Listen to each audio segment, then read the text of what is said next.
Big Buck Registry's Big Buck Podcast, episode number 58, Buckmasters with Jackie Bushman.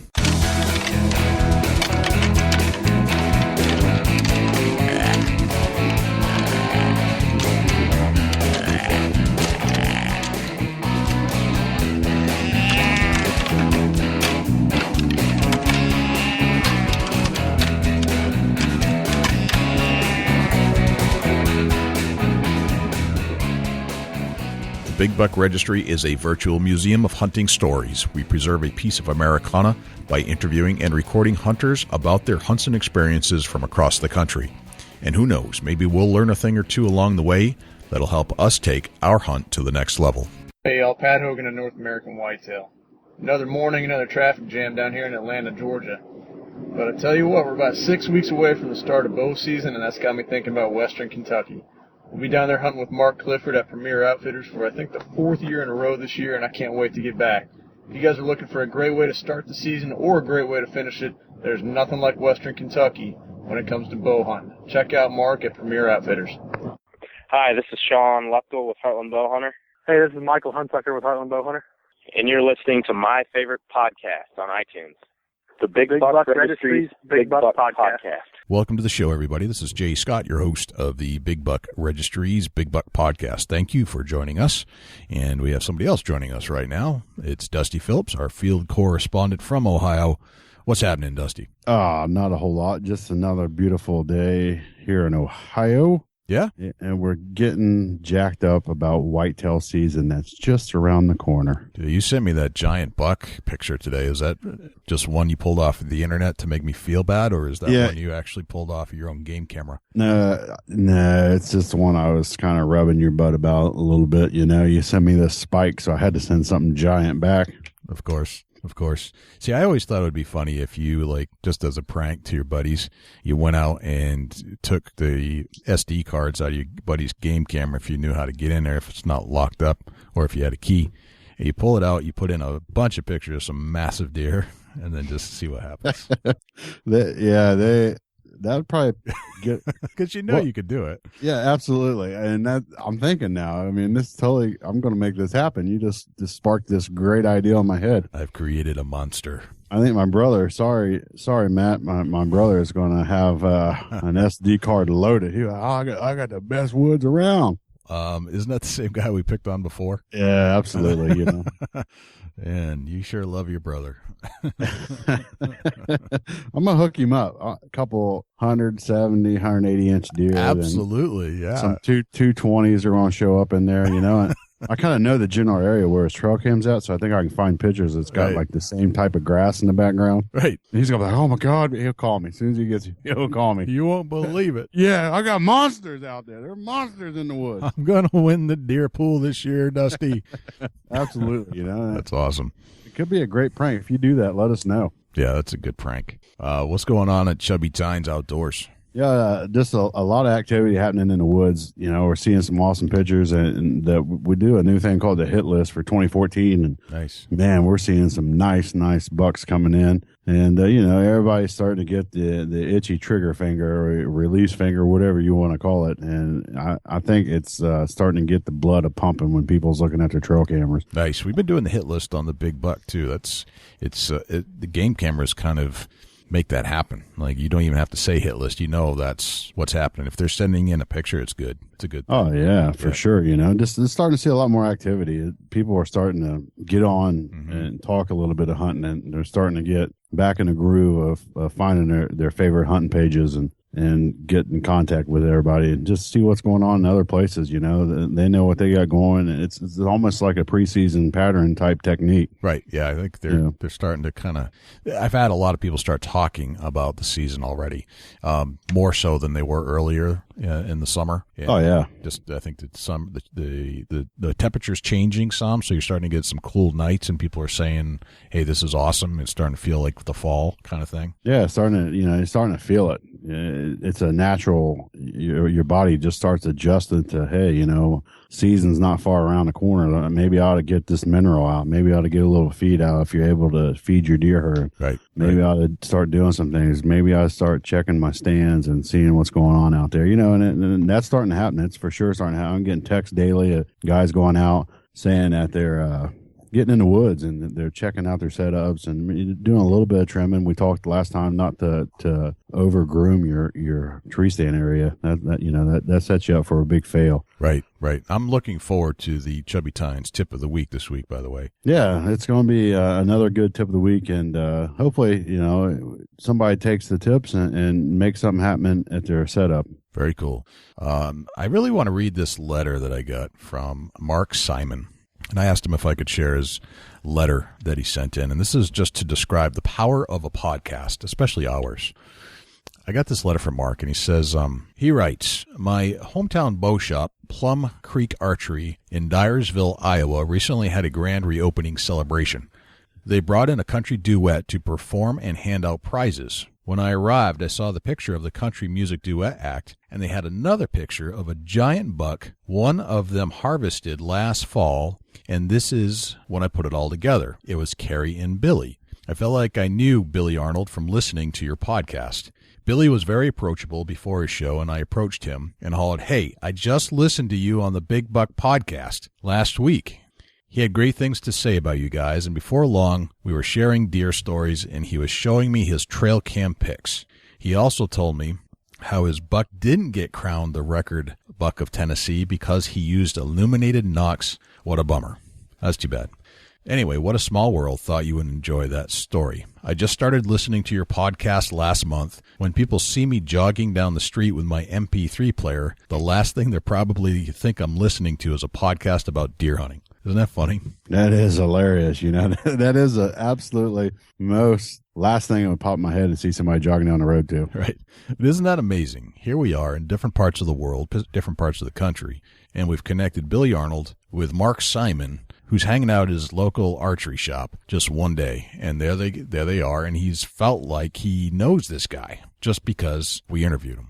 That's crazy, ain't it? That's the best. That is the best. It's totally awesome, and we appreciate you sending that letter in. Yeah, thank you very much, Mark.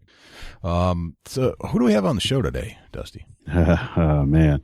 Jackie Bushman. Whoa, the Jackster. That's awesome. Jackie Bushman from Buckmasters. Yeah, how sweet is that?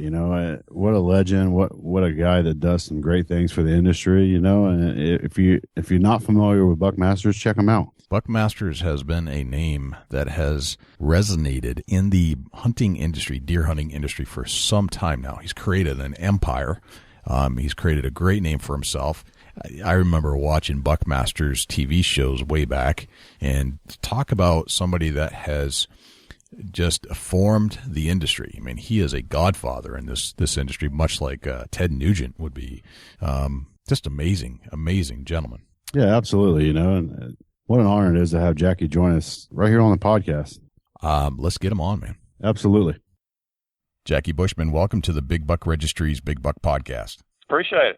Glad to be with you. Well, we're psyched to have you. This is an honor to have you on our show. We have a tremendous amount of respect for you and your organization, and I know all of our audience is going to be thrilled to listen to this show.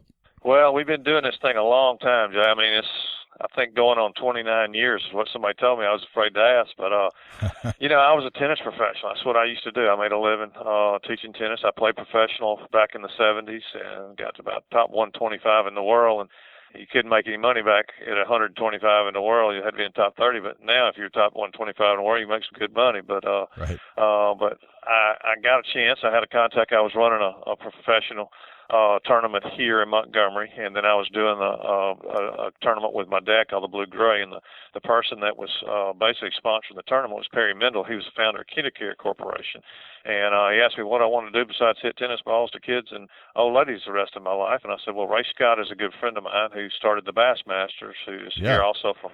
He's also from Montgomery, Alabama, and his sons and daughters were a part of Auburn University, were fraternity brothers, and his daughter was a sweetheart of our fraternity, so we were just good friends, and I watched what he did with the Bassmasters, and I just wanted to do something very similar to the Bassmasters and do it to the deer hunting twist. So Mr. Mendel was nice enough to put up the money, and it was basically up to me to make it go. And we first started out, because we had no magazine. It's kind of, in fact, Deer and Deer Hunting was our first magazine. I had a hat and a bottle of Tinks, Tink 69, and a sticker, and I wrote a newsletter that I stuck in the subscription of Deer and Deer Hunting magazine, believe it or not, for 1 year. And is that right? Interesting. Yeah. So, and then they made a decision to go on and start the Buckmasters magazine in 1987. And once we got started, we were kind of off to the races. But since I didn't have a magazine, I didn't have much circulation, we started with a promotional event. And I guess that's where the tennis part of me, I was running tournaments and this and that. I just switched it over to the outdoor side of a promotional event. And we had a deal called the Buckmasters Classic, which we did that for 15 years. And it was basically done very similar to the NBC Superstars event, where you had different events and different athletes, whether it was swimming or track or this or that. Well, I just spun that around, and I had Buckmaster members, outdoor writers, and various celebrities, whether it was Bo Jackson or Dale Earnhardt or Davey Allison, Jeff Foxworthy, Jim Varney. I mean, I could go on and on about all the celebrities we had. And they basically came into the Southern Sportsman's Hunting Lodge, which was just west of Montgomery, my hometown here. And we had hatchet throwing, knife throwing, skeet shooting, rifle shooting, bow shooting. We had an obstacle course. We had bow and arrow golf, and everybody was on a team. And they did all these events, and then you would have a winner. But the guys were there hunting, also 3 or 4 days, and we had fan day on Saturday where everybody did the event. So that's really what got Buckmasters on the map as far as, it was the Bo Knows era, Bo knows. And, right. Bo was down there, shot the biggest deer. He also learned how to shoot a bow right there because Jay Bars was the Olympic gold medalist at that time and had bow shooting out at 60 yards in 30 minutes. So, and then Dale Earnhardt was the NASCAR champion, and, he was winning the obstacle course on the four-wheeler, and, it could just go on and on. Wade Boggs was hitting baseballs to every sign out there. I mean, it was the biggest event of its kind, and we did it for 15 years, and that got us the exposure and got us the sponsors, and, we were able to start out with a really nice magazine. Because, we didn't have to start out as a newspaper or anything. We had 4-color ads because the sponsors want to be part of the Classic. So it was an interesting way to get started off, but basically my tennis career and the promotional side is what got this whole organization started. Gotcha. So you started out playing tennis. Were you playing tennis in high school kind of thing? Or? I played tennis as a junior. I was ranked number 1 in the state of Alabama. My dad was the Davis Cup coach way back, and was the vice president of the USTA, and was a world-class player in his day. And gotcha. I really couldn't play in his league, but I was first All-American at Auburn and All-SEC, and then, as I said, played the professional circuit in 73 or 4 through 78. So. No kidding. So you're competitive by nature, it sounds. Oh, absolutely. As I said, I played basketball and tennis all my life growing up, and my dad did the same thing. So it really, competitive would be would be the nice word, I guess. That's the understatement. Gotcha. Is the understatement. That's right. Gotcha. So what was high school like? Were you a popular kid, or you in a clique, or you're athlete? Where were you? Well, I kind of stayed out of trouble. You know what I'm saying? I just played sports. I was starting guard for the basketball team and did that, and I think sports kept me out of trouble. And I hunted. So I had all that, and I was very rare. I had braces on through my senior year in high school, so didn't have a whole bunch of dates going on in those times. I had a few, but it's kind of tough when you get braces on in the 10th grade and don't get them off to the 12th grade. So one of those classic braces pictures from the old yearbook. I totally know what you're talking about. Exactly. Yeah. I mean, I used to lead the cheer. I used to lead the pep rallies and stuff, and you'd look out in the audience, everybody put aluminum foil in their mouth and smile. So they hurt me pretty good, but no, I really enjoyed high school, and as I said, and playing on the basketball team, I was captain of the basketball team, and I was the first one in our city here to win the state high school championship in tennis. So, gotcha. High school was a good run. Were you voted most likely to succeed? I don't remember all that part of it. I was voted captain of the team, though. Gotcha. So could you attribute all of your athletic drive to where you are today? Do you think that's absolutely? Okay. I've said that many a time because, I mean, basically we're in the advertising business, which is very, very competitive, and I think the words no and I can't were never in my vocabulary, when I first got started. There's been, 5 or 6 different people that's tried to start a deer hunting association, and I just wasn't going to let the words no and I can't come in there. And I guess I was just too dumb to figure out I couldn't do it, but I just kept going. And the drive, there's no such thing as 8 to 5. I mean, you got to sell something. You got people to have to believe in that you could pull something off, because really they didn't need to take a risk on me. I mean, I was going out selling this concept, and I was fortunate. I got 5 sponsors in the first year. And once I did the first classic, wow, I had 20 sponsors the next year. And then I had the folks from Gaylord come down from TNN to talk about doing the first hunting show ever on cable television since the old American Sportsman. So sure. All of that kind of got me in the door. And when the folks flew down here, they told me the things they didn't want to see on television. And before they even said that, I said, this is what we'll do. This is what we won't show. And back in those days, we won't show the impact. We won't show any blood. We won't show any field dressing. And we'll be very respectful of that. And that was the whole list they had right there. And they said, well, let's do our first hunting show. And we were the first one. We stayed out there for 5 years. It was the highest rated show on TNN across all networks. And it was just, I don't know if it was because of me and my acting for any reason, but it was just a lifestyle that was starving for that. They already had 5 fishing shows out there, sure, but there was no hunting shows. What year was this, Jackie? That was, I did the pilot in 1988, and then the first full series for Buckmasters was 89. So I think we're going into our 28th or 29th year of television. I think that's right. That's crazy. So you started out with just you put an ad in Deer and Deer Hunting magazine. Did I hear you say that correctly? No, what we were doing is that when you joined Buckmasters, you got a subscription to Deer and Deer Hunting magazine. Gotcha. So and I personally wrote a newsletter, a Buckmasters newsletter, which I stuck in each one of those. That was basically my tips and tactics and stuff. Gotcha. All right. And that's how we got started. We probably did 2,000 or 3,000 members, and then the Deer and Deer Hunting folks at that time, they decided they wanted to go another direction, and basically forced us to do our own magazine, or basically get out of it. And that's what we did. We did our own magazine. Gotcha. Because you were getting that came big out enough, in '87. Yeah. Gotcha. So from there, you launched the Buckmaster magazine. That was like the foundation of your organization at that point. Exactly. And then when, and we probably had, I used to go and sitting in all these trade shows. I'd have a little 8x10 selling Buckmaster members and this and that. And, I bet you we were up to, 5,000 or 6,000 or something. We doing that. And then once we went to television, that's where we just blew it out. We went from somewhere like 8,000 or 10,000 members to 50,000 or 60,000, then up to over 100,000 by the second year of television. So TV was just so powerful. Now, the whole TV thing has completely changed. I mean, you've got, all the cable television is fragmented now. I mean, we used to do 1 million households, in one airing.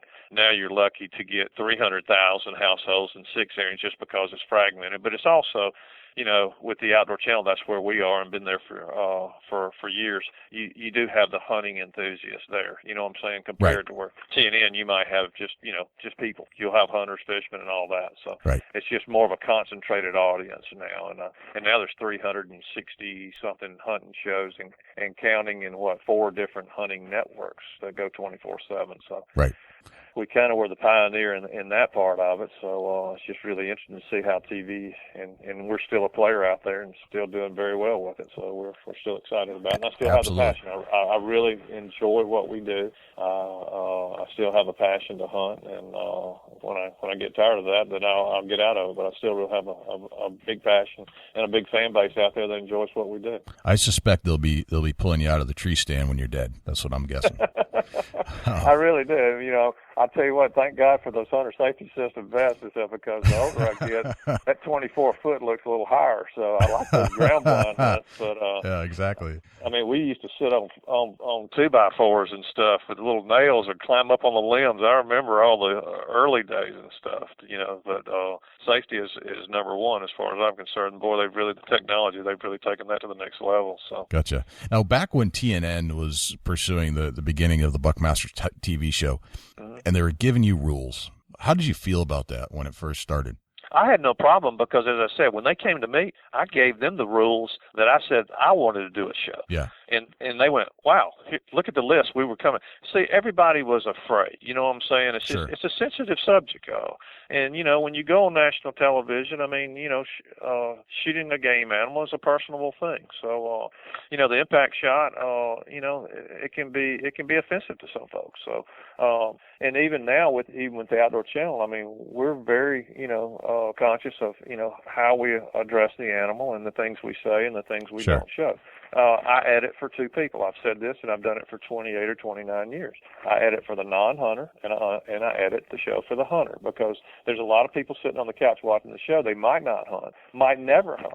But if they understand why we hunt, if they ever had to go to the voting booth, I want them to have a positive impression of watching our show and not being offended by anything. Gotcha. That's just been my rules. Do you think that those rules should apply to others today, or is it these are your rules and everybody else can do their own thing? Well, you know, this is America, okay? But I was fortunate that, as I said, I was the big fan of the American sportsman, Kurt Gowdy and Grits Crescent. Oh, yeah.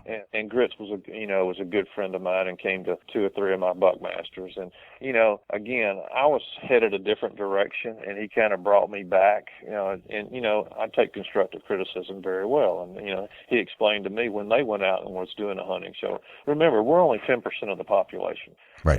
There's another 10% that are basically animal rights folks that are really trying to get rid of what we do. The other 80% of the folks, they don't hunt, they don't fish, but they will make the decisions on whether we will or we won't. So that is the thing that Grits really, you know, instilled in me, is that, you know, represent the sport in a positive way, show the positive aspects of what we do. You know, the role of the hunting sportsman, the fisherman, because without us, you don't have the abundant wildlife. It all comes from us. It doesn't come from any other group. You know, the Pittman-Robertson Act, all the taxes that we're spending on our hunting and fishing equipment goes back into conservation. You know, man is a predator. We're no different than a mountain lion or a bobcat or whatever. Without controlled or recreational hunting, we can't keep our wildlife populations in balance. So, you know, I am a very big believer of sharing our story, because we have a great story.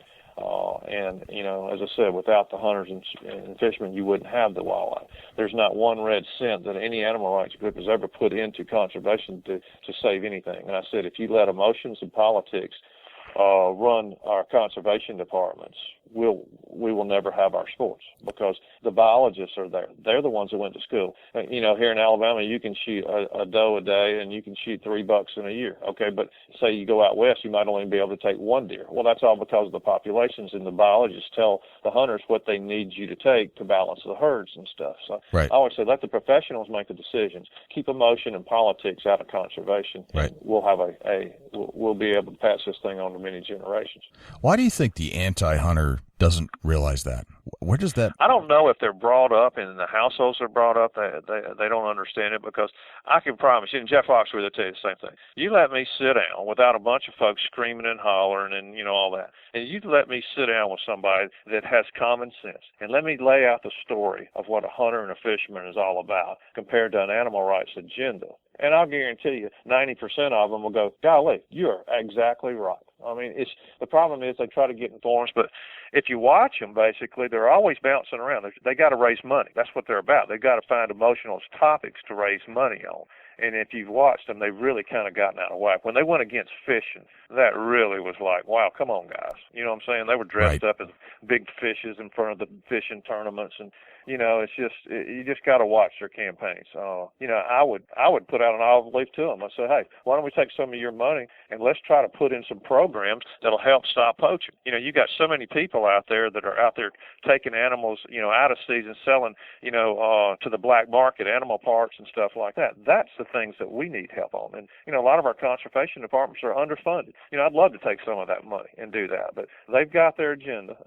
You know, they've stopped a few things. They've stopped mountain lion hunting and some things out west in the Pacific Northwest. Well, hey, the hikers and the bikers have been, you know, killed by mountain lions. Well, those things have been reversed now. You just can't let emotions and politics make decisions on wildlife conservation. And that's why we have the professionals in our conservation departments and our biologists. They're the ones that tell us what we need to do. Let them do their job. We all love wildlife. That's what they don't understand. We love the wildlife that we hunt. And we're willing to put our time, our effort, and our revenue to keep that going for generations.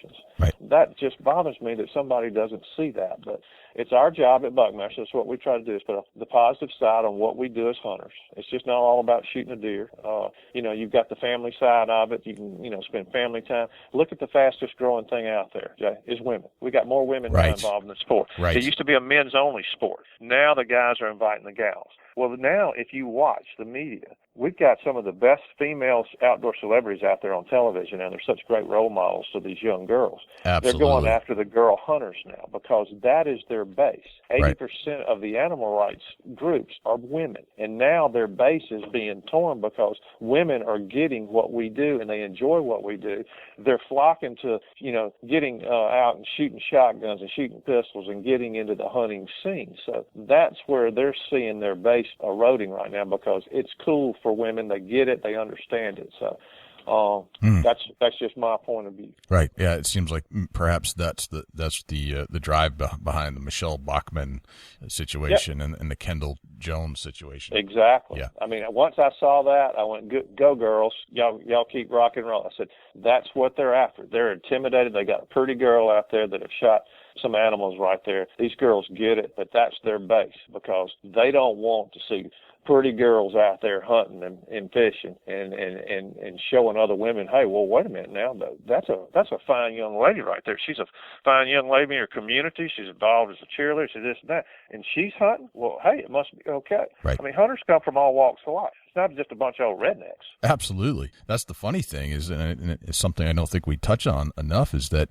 sure, rednecks hunt and all that stuff, but I'm a redneck. I hunt, but absolutely. I'm still a good old boy. But there are a lot of people that I wouldn't necessarily put in the redneck category that hunt too. Yeah.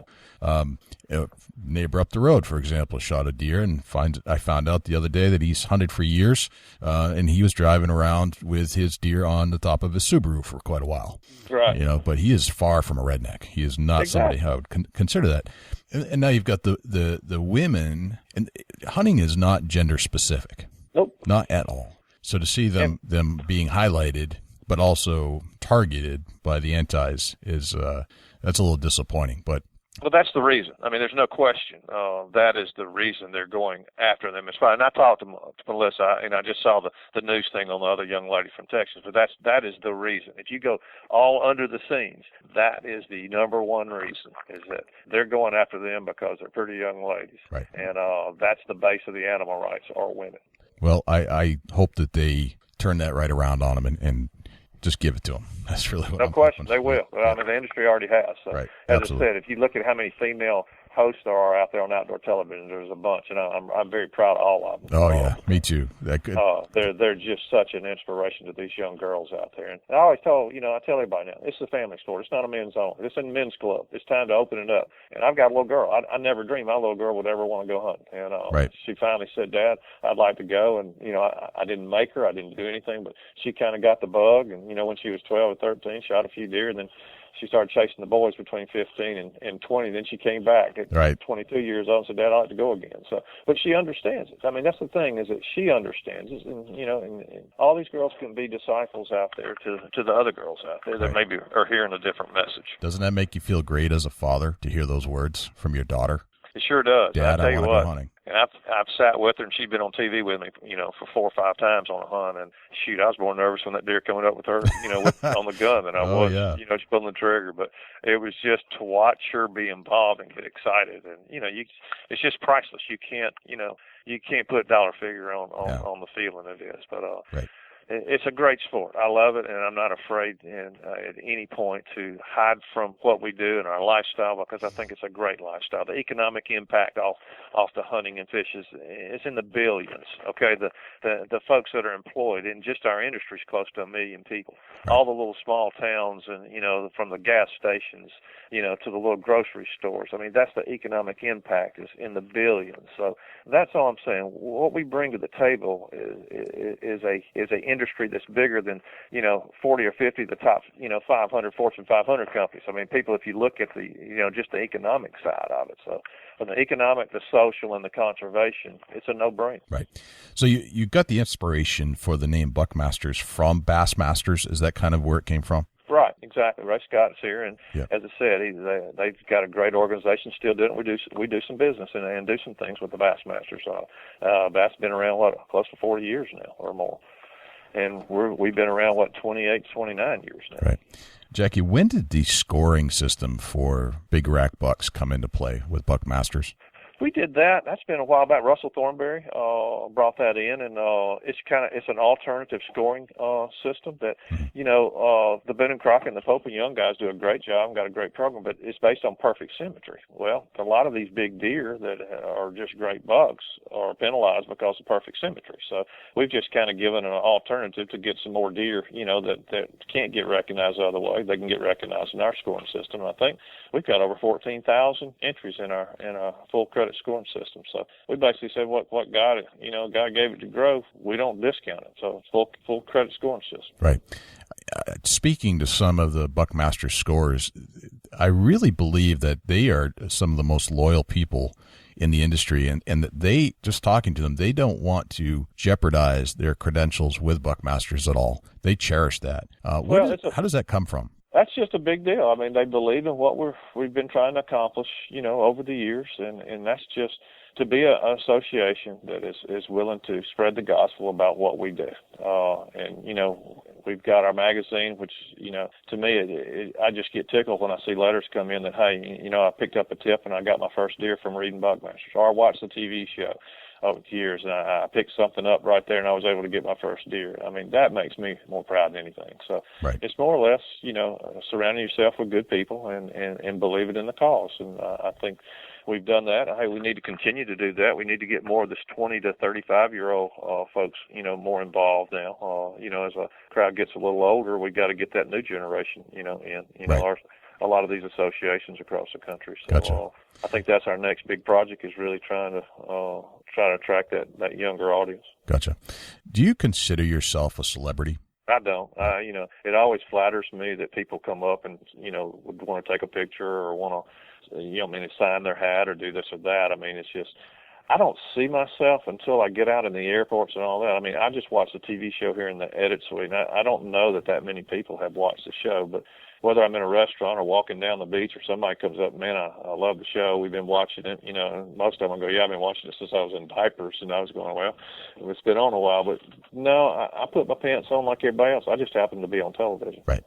It's, Buckmaster's been around. It's ingrained in the American society, especially relative to hunting. And I think I hope it goes on for a very, very long time. It's such an important role model in what we do as hunters. So definitely hope you just keep it going for a long time. Well, I appreciate it. And I just got something started in the members of the association. So we hope anybody listening today, if they're not a member, we'd love to have them. I mean, it's what we've tried to accomplish over the years and with our various programs is, the thing that I'm most proud of is our disabled program. We've taken now close to 7,000 disabled folks to the field and bought them adaptive equipment. And that comes just from the strength of the membership. What's the name of that program? That's the Buckmasters American Deer Foundation. Okay. And part of that has our life hunts, which is our hunts for our terminally ill kids, our disabled hunters, which could be adults and kids. And then we've got our new program called Taking Heroes Hunting. That's our wounded soldiers, and we've taken close to 200 soldiers out right now. So those are the things personally that I really have gotten into. I used to work with disabled kids when I was in college, when I was playing tennis and stuff. So I got a chance to come back and be involved, in a different way, but do it through the hunting way, and to see these kids come in and, just to know what they've gone through personally in their life, and just to see the smiles on their faces, and us being able to find them adaptive equipment and them to be able to get back to the outdoors and shoot their first deer. I mean, it's just priceless. And Those are the shows that people really, really understand what Buckmasters is about. So, sure, we got the magazine and all that, but this is what we stand for, is to be able to help people in need and share the message out there. But that's been a positive. Our Project Venison program, Jay, we started in 1991. We fed over 5 million people, either through our, venison donations or our Buckmasters Expo, where we have a canned donation to come in the door. So that's incredible. We just try to be very community, minded, and just let people know that hunters are good people that come from all walks of life, and they're not what some folks try to make us out to be. So when you started the magazine back in the 80s, did you ever envision it becoming what it is today? I had no clue. I did not have a clue to know, where we could take it. And, to be over 200,000 members is, wow, that's amazing. Right.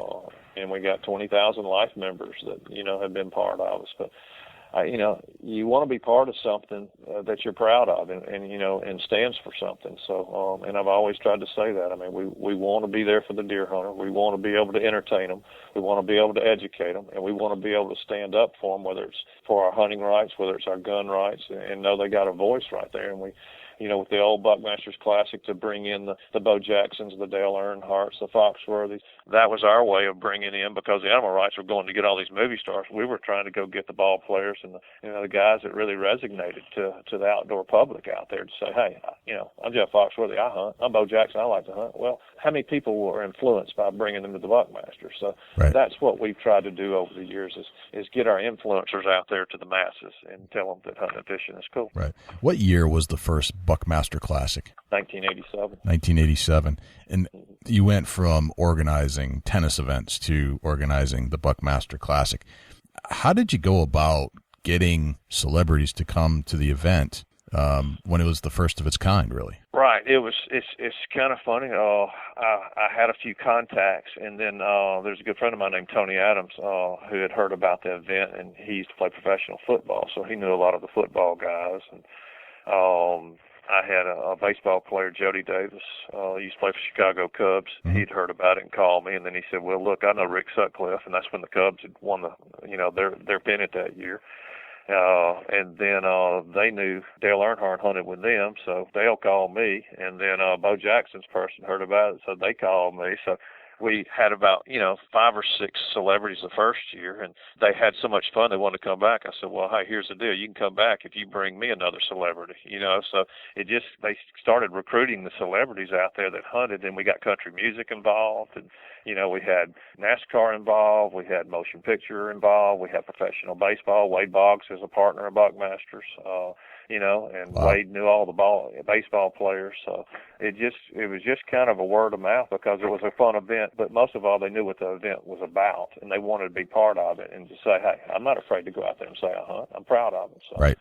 That's how I got started. That's excellent. And the only reason it ended is because we lost a lot of our celebrities. A lot of them have passed away. I mean, we lost Dale and Davey and Jim Varney and stuff, but when the Make-A-Wish Foundation quit honoring hunts for kids, that's when we stepped in and said, hey, we'll just do a different format, and that's when we stepped over and started doing that. Gotcha.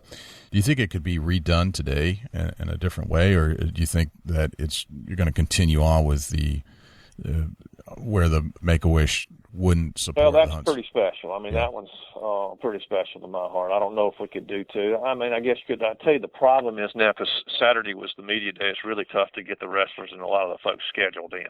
That was my hardest problem, is scheduling these folks. But this thing is really, taking on its own deal with a terminal hunt in our soldiers hunt. So and we do have celebrities in for that. I've had David Robertson, the pitcher for the Yankees. I had Craig Kimball down here. So we still do have a few celebrities. We just don't have as many. Gotcha. You've been successful creating everything that you've done, from tennis to hunting and television show. Have there been any failures along the way that you can point at? Oh, yeah. I mean, we fail every day at something, but you just bounce back up. As I said, we're in the advertising business, and it's been tough here the last few years, no question about it. But, we've got a great product, and we still have folks out there that, want to advertise and want to be part of it. I remember we did a country music album one time, and it didn't do very good. We kind of got into the music. Gotcha. We got in the music business, which is not our business, so we got out of that as quick as we got in it. So, right. But, we tried a few things here or there, maybe a book here that didn't work or something. But, you try to learn from your mistakes and listen, and hopefully you don't stump your toe too many times. But right. It's better to try and fail than to not try at all. Oh, absolutely. I remember when I came out with the Jackie Bushman show. Oh, my gosh. And now with the social media and stuff.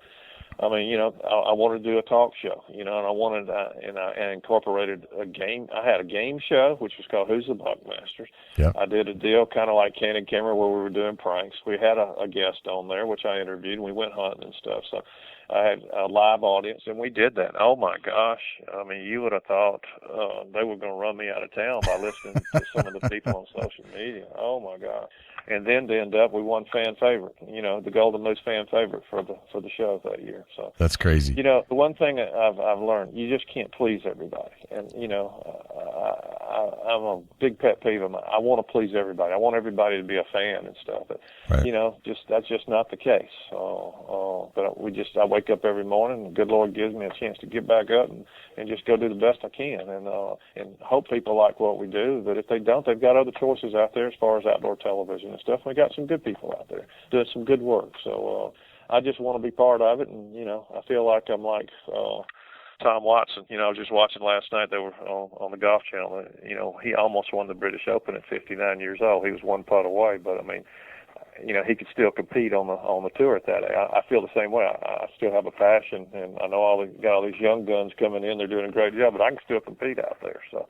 And I still have the passion to do the outdoor television. I like to hear that competitive edge still inside you. I can hear it coming out. That's excellent. Oh, yeah. I love that. So the other programs that you have going on, you're doing the life hunts, you're doing the kids, taking the heroes hunting. What else you got going on?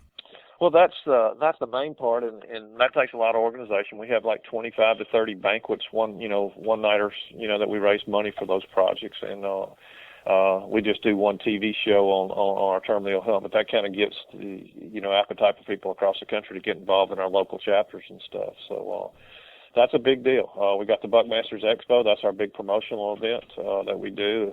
We started it out in the Georgia Dome. We had a live country concert. We had a professional archery tournament, had an amateur archery tournament in the top part of the Georgia Dome, and then we had all the 300 exhibitors there on the main floor right there. So that's a big event, and then we brought it back here to Montgomery, Alabama. So it's been going on 20 years. We'll have 30 to 40,000 people that'll come in from all over the country to be part of that for the weekend, and that's one of our big events for the year. So we're always excited about that. It's the third weekend of August, and we still got country music acts, but I got out of that business as far as having charging tickets and all that stuff. Sure. We got Travis Tritt this year. Travis was with us 20 years ago, so Gotcha. We're bringing Travis back. So what about the Buckmasters Indoor 3D? What's that all about? Mm-hmm. Well, that's a cool deal. I invented that game right there. In the Bassmasters, if they got fishing tournaments that are doing that, and they have a catch and release program. So I don't believe in any tournaments out there, or shooting animals for prize or prize money. I just think that's just not the way to go.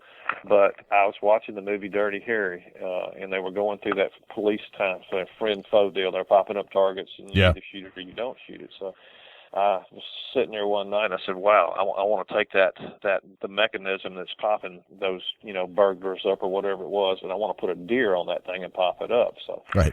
I got to the office Monday and I tracked it down and I called it. I think it was in Michigan. And I told him, I said, look, don't hang up. I want to put a deer target on that thing and pop it up. Can you make it happen? So make a long story short, we got it up there and they got that deer on there and they got it where it could pop up. And then we kind of went through having to figure out, I wanted a black hit sensor pad, basically in the vitals. So if the bullet or the arrow hit it, it made it drop. If it missed it, it kept the target up. So it was kind of like a pinball, kind of game. So we went a long way, and this is where Bo Jackson, I always say this, the Bo Jackson really helped me invent the game, even take it to the next level, because the way we had it the first time, the whole target was hit censored, and if you hit the target, it would drop. And we went out there with black Sharpie magic markers, and we did the vital zone. If you hit right there, it'll be 10 points. If you shot him in the middle of the body, it'd be 1. If you shot him in the rear end, it'd be 9. You know what I'm saying? So the problem was Bo Jackson was up during the Classic in the shooting competition. He shot, and the target went down. People were clapping and all that. Well, my scorer went out there, and there wasn't a hole in the target. And he came back to me and said, there's not a hole in the target. I said, well, you just saw it, and everybody else saw the target go down. He said, well, I'm telling you, not a hole in it. I said, well, you tell Bo Jackson that he didn't hit that target. I wasn't even mad enough to tell him. Well, when we went back on camera and reviewed it, Bo had hit the dirt about 50 yards in front of it, and the dirt had spewed out on the target and made it drop. And I said, this isn't going to work. So Bo got me with seeing that on camera. I went to an electrical engineer in Tampa, Florida, to develop a black hit sensor pad. And that's when we started putting a physical black hit sensor pad on that. And that's when, if it struck it, it would, either drop. If it missed it, it would stay up. And that's how we got it started. And we started outdoors. We had rifle, pistol, and bow. And we did that for years, but you just couldn't draw the fans out there. It was too hot, and you couldn't see. So in 1991, I took it indoors and had all these synthetic plants and banners and all this going on. And it's the world's largest and biggest prize money tournament now. And you got the lights, the smoke, and the whole 9 yards. Now it's a big event. But all of that came from watching that movie Dirty Harry. That's excellent. That sounds like just a full afternoon of entertainment right there. It really is, because the crowd gets in there and they walk in and go, archery tournament, boy, that's like watching paint dry. Not this one, because the targets are popping up. And the way I put it, and it's very easy visible, you're at home plate. You just put yourself in a baseball arena. You're at a home plate standing on a tree stand. And I've got all these targets out here behind different scenes. There's a swamp scene, there's a cornfield, there's a winter scene. You just go, and all these scenes are laid out in front of you, with each scene lit. And, for a hunter, you got to have good recognition, good reflexes, and you got to be able to handle the pressure, buck fever. And that's what goes on. So the shorter the targets, the 15-yard target might come up, and your peripheral vision, you might be looking down at the 60-yard. So if you don't see that thing come up, and then it's only going to stay up for 4 or 5 seconds. The further the target, the longer it stays up, the more points. And we got running targets that come through there. It's a pretty cool game. So we've got all the athletic part of being a hunter put into a simulated game. Very, very cool. I love that. That's a brilliant idea, and it sounds like you had some great input in there from other people. And we've got a lot of great sponsors, and these good old boys can win $15,000 check from us, and then their sponsors will match it. They can make $50,000 to $100,000 off the weekend. That's awesome. Very cool. In 1987 was when you started the Buckmaster TV show, correct? That's right. Now, the pilot came out in 1988. The magazine came out in 87. Okay. The pilot was in 88. And back then, TV, and I want to kind of go back to what you talked about TV a little bit. There were very few channels to watch in the 80s. The cable revolution was just kind of beginning. You're leaving the rabbit ears genre of TV, new television sets, new cable systems, and even with the advent of TBS and the Braves, we used to be on every channel. I remember out of Atlanta. TV has changed quite a bit since then, and you called it basically fragmented today. Right. Where does it go from here?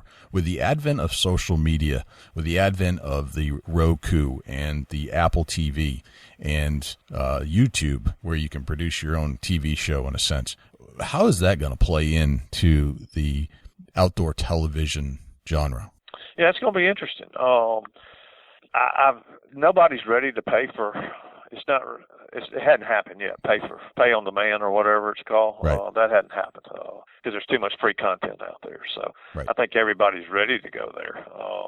I don't see the networks going anywhere anytime soon. I hope they don't. They give us a vehicle and promote us very well. The Outdoor Channel has done a wonderful job, and you got other networks too. So, but I don't know. It's going to be an interesting deal to see how it all works and how they advertise. Outdoor television is all based on the advertisers. Where the advertisers think it's going to go. So, digital is still to be determined. As far as digital advertisers, and are they getting the response they want? So it's all driven by the advertising. So it'll be interesting to see, what's the next move.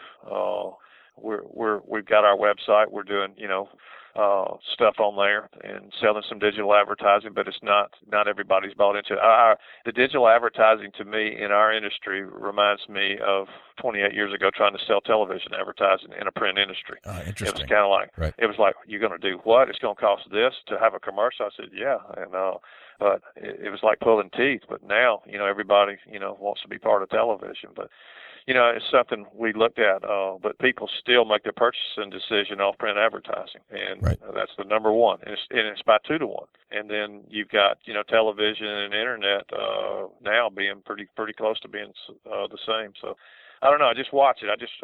I'm part of it. We're ready to go, in different directions. We do Facebook. They even got me tweeting out there, so I even got people following me on Really? tweets. Oh, God. Got you it's on like Twitter. Glasses.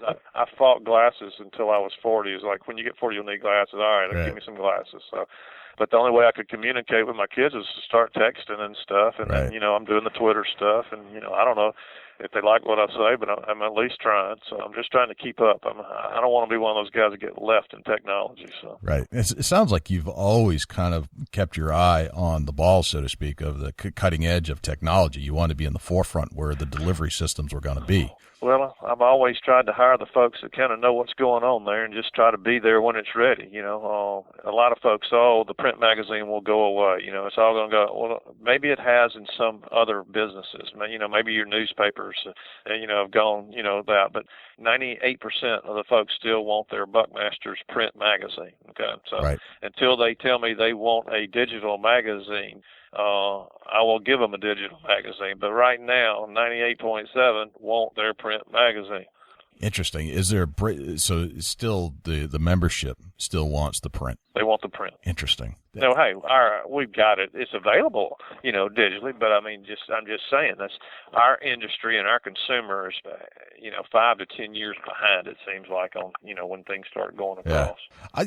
I think that the magazine has kind of fallen a bit, but there's still something very special about a magazine. I'm more apt to hold on to it a lot longer than I ever have. I like it's because it's different now. Most of the stuff is being consumed online or on TV, but there's something special about a magazine because it sits around. It's different than anything else I've got. And it's in more offices than you can imagine. Right. And we call the man cave office. There's a very popular spot sitting there.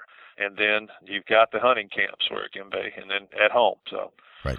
And when you're going online, you can get pieces of information. You can read a quick article. That's all about quick data input. You can sit back and enjoy a magazine, and it's just a different way to consume things. But I don't think it'll ever truly go away. I don't see it, and not in my lifetime compared to the percentage that want their print magazine. We were all prepared because you listen to a bunch of folks. Oh yeah, it's all going to go away. And I have seen newspaper stuff go away because newspaper is old news with the news part of it. I can understand that, and them having to go digital because by the time you pick up your morning paper, you've already read it on the internet of what happened or something. Right, so, that's news of the day, not the stuff. The stuff in a magazine like with Buckmasters. That stuff is kind of timeless in many ways. Exactly. And the pass around of the magazines is still out there. Right. So. Now, hey, we are still trying to figure out new ways and to come up with more valuable content for this younger audience. If that's the direction they're headed, we're ready for that. Ready. But right now we're there, but the print's still there. You've got in your research and development, that's kind of been incorporated. Yep. Excellent. Well, Jackie, this has been awesome. I love listening to you. You have tons of great knowledge and insight, and you're a brilliant man. And thank you for taking some time to be on the Big Buck Podcast. You're quite welcome. As I said, call me at any time. And, if somebody's listening, I put my pants on like everybody else. I just happen to be on television. We got a great organization. We would love for you to be part of it because it means something to be part of Buckmaster. We're doing some good stuff out there, and I can't please everybody. I know not everybody's a fan of the show, but I mean, by God, I'm like Will Rogers. I hadn't met a man that I don't like, and I always keep that, and I hope people, remember that's what we do here at Buckmasters, and remember me. I still have a passion for it. But thank you for letting me be on the show, and hey, anything I can do, all right. Those are some great words to live by. Where can we reach you? Where can we still subscribe, become members? How do we reach out to you? The easiest way is to go on Buckmasters.com. Okay. And there's a membership right there. You can join right online. Excellent. And then that'll lead us to all the other sites too, like the Facebook. Exactly. You got everything there on Buckmasters.com. And we would love to have everybody as a member and tell your family and your friends about us. Excellent. And congratulations on your 75,000th like on Facebook, by the way. I did see that the other day. Well, as I said, we just started growing that. I didn't know much about it, but I got a gentleman back there. Boy, he is taking that thing to the next level. So that's cool. I mean, I'm learning more about this social media as you and I talk. So yeah, I'll figure it out before too long. So, but I'm tweeting, and this weekend I basically shoot the ultimate. As a kid, I watched Fred Bear shoot a grizzly with a bow, and I said I would love to be able to do that. Well, this weekend on the Jackie Bushman show, I got my first grizzly with a bow. Whoa, so that's intense. That's my World Series ring. Yeah, I would say so. That's I don't know. That's someday. I'm not sure I'm ready for it yet, but that's intense hunting right there. Exactly, it's a whole different game. But do you have any? If you had one tip to share with a fellow hunter, what would it be? People ask me that. I mean, there's so many tips out there to be a better hunter. But if I only had one, you got to get the wind direction right. That is the number one key in whitetail deer hunting. And I learned that as a person in a hunting camp when I used to just go. I already had my mind made up where I was hunting the next morning. And the old veteran there in the club, he never made his mind up till he got up that morning and checked the wind direction. And once I started doing that, I started becoming successful. And the wind is the number one key in whitetail deer hunting. If you're asking me for one tip, check that wind direction. That'll tell you where you can go hunt. It'll tell you how to approach your stand, how to get out of your stand. But if you try to fight the wind with a whitetail deer, you're going to lose, and you're wasting your time, because time is very special to a hunter who only can maybe hunt on the weekend and stuff. So set your stands up with different wind directions so you at least have places to go hunt on a particular wind. Wind's number one in the game. Gotcha. Okay.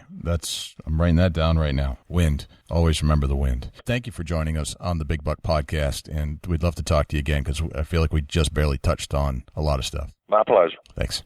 Well, Dusty, I just can't thank Jackie enough for joining us on the Big Buck Registry, and I'm glad we introduced him to the podcast interview style of things. It's good to be the first again, you know? Oh, yeah, absolutely. Just an honor. Just an honor to have Jackie Bushman on our show. Somebody that means so much to the hunting industry, and somebody that really formed and created this industry when it really wasn't much of anything. TV shows, media, magazines, and he's changing everything now. He's getting into the social media and all that kind of stuff. So kudos to Jackie for staying ahead of the game, just the way he's always been. He likes to win. He's a winner. Oh, yeah, absolutely. And what Jackie's got going is phenomenal. Buckmasters is doing a lot, and I'll tell you this much, he don't like snakes. Right. He's feared of snakes. I like that there's so many people that are loyal to him, not only for his community, but like the scoring people who score the big racks. Those people are some of the most loyal individuals I think I've ever met, including our good friend Ed Waite. Yeah, and Ed's been with him a long time, and just recently rounded off 1,000 entries into the Buckmasters trophy record book. That's crazy. I mean, they love that job, and just thank you so much to Jackie and everybody at Buckmasters for doing what you do and what you've done for the industry itself. It's paved the way for so much more. It's very cool. Dusty, what's going on at Chubby Tines with the Chubby Tines tip of the week? I got a pretty good tip here. This is one I use, and it's really made a difference. And I'm going to throw this out there because it's a factual. This is a fact tip. Okay. If you got your trees, you got your trail camera set right up where you either got a mineral lick out or a mineral block. Sometimes that having it too close to your mineral, to your food source. It's one thing to be on a food plot where you got a wide open area. You got a plot in front of the camera that's pretty wide open. But if you got deer coming down a main trail, a travel corridor, and you got a trail camera set right up on a mineral block or a food, if you're too close, the mature bucks are going back out on you.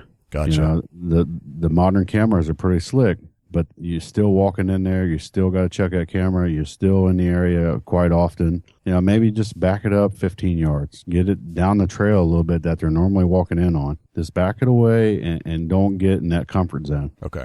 Check. It's on my list of things not to screw up this fall. Awesome.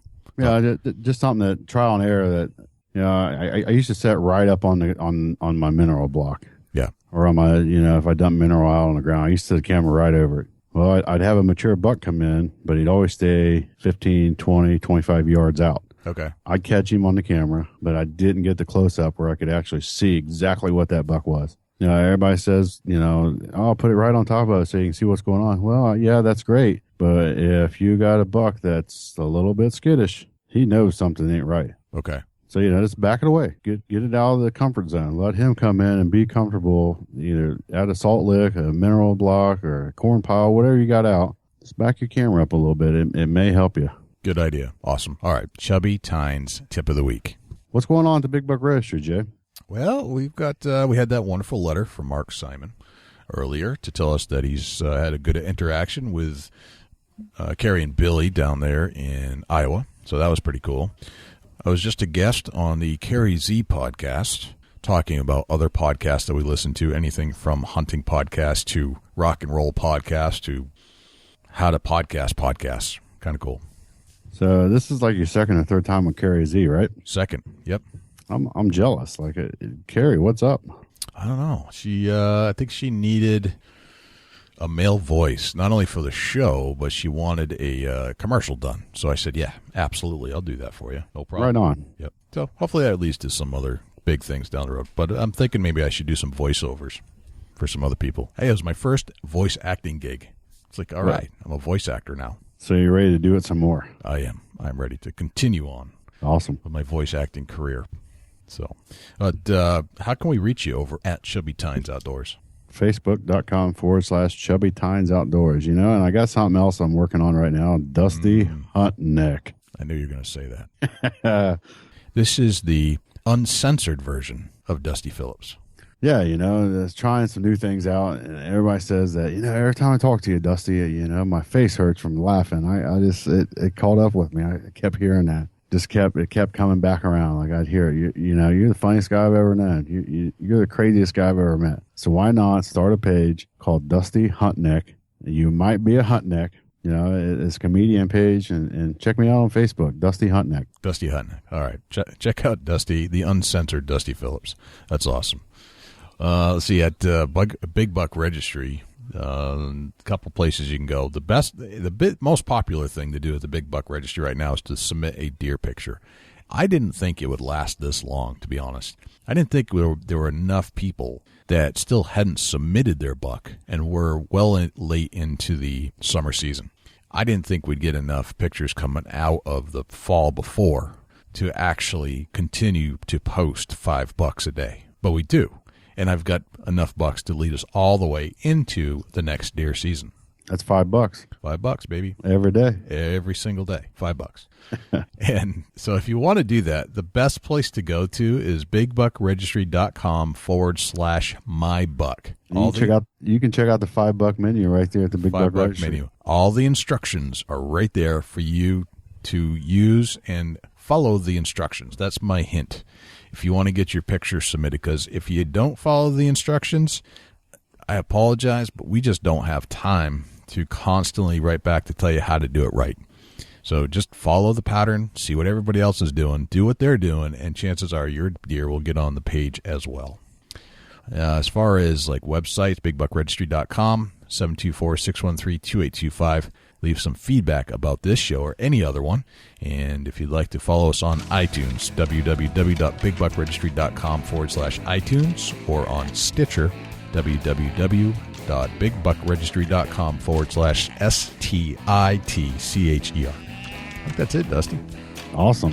Check out Big Buck Registry. Check out Chubby Tines Outdoors. Dusty Hunt Neck. I'm Jay Scott. And I'm Dusty Phillips. This is the Big Buck Registry's Big Buck Podcast. See you next week. Can't wait.